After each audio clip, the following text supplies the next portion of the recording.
মনসা বলো চলে আমার সঙ্গে আপন মন্দিরে চলো এই একবারে চলো যাই মাগো আমরা দেশে ফিরে যাই চলো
যাবার সময় আমায় গোধূলি চাঁদে বাধা দিয়েছিল, তাই তো আমি অভিশপ্ত করে তাল বৃক্ষ করে রেখেছি।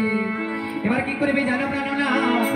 এই তাল বৃক্ষ কেটে আমি পালঙ্কে তুলে পালঙ্ক বানাবো, আমাদের নৌকায় তুলে নেবো, কেমন? এবার তাল বৃক্ষ কেটে সাথে তুলে পালঙ্ক বানাবো।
আজ তোমাদের আমি এক এক করি সাত সাতটি ভাইকে আমি বাকির পরে রেখে আমি যাবো কোথায় জানো? কোথায় যাবে? তোমার পিতামাতার মন্দিরে।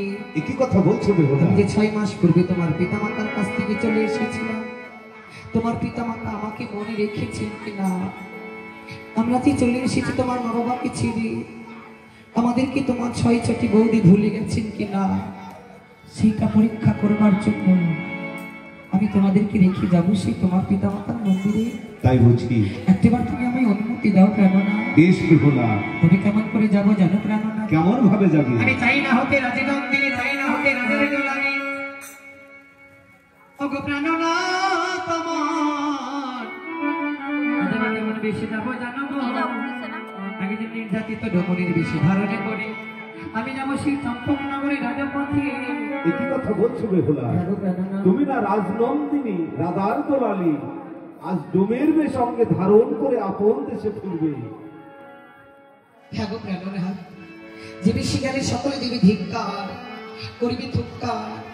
আমি তো সেই বেশি যেতে চাই স্বামী। কেননা জানো, এই জগতে ছোট না হলে কেউ কখনো বড় হতে পারে না। তাই তো আমি বেছে বেছে রমণীর বেশি ধারণ করতে চলেছি। একটি বাক তুমি সাজাই দাও।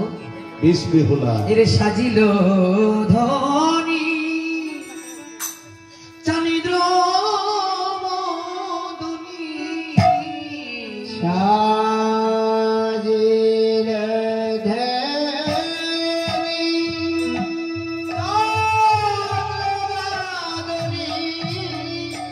সাজিল ধনী চানিদ্র মদনী, সাজিল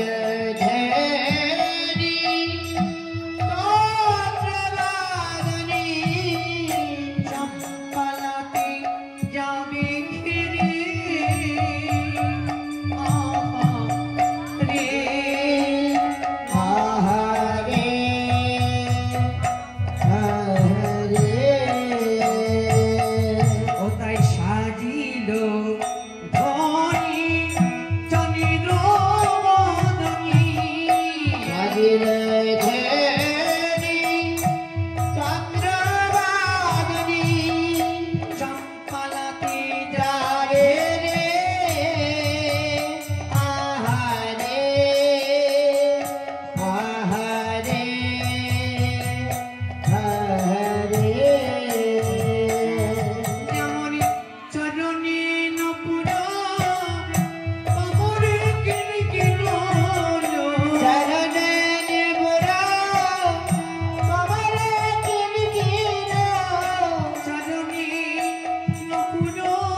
চলেছি চম্পক নগরে রাজপথে।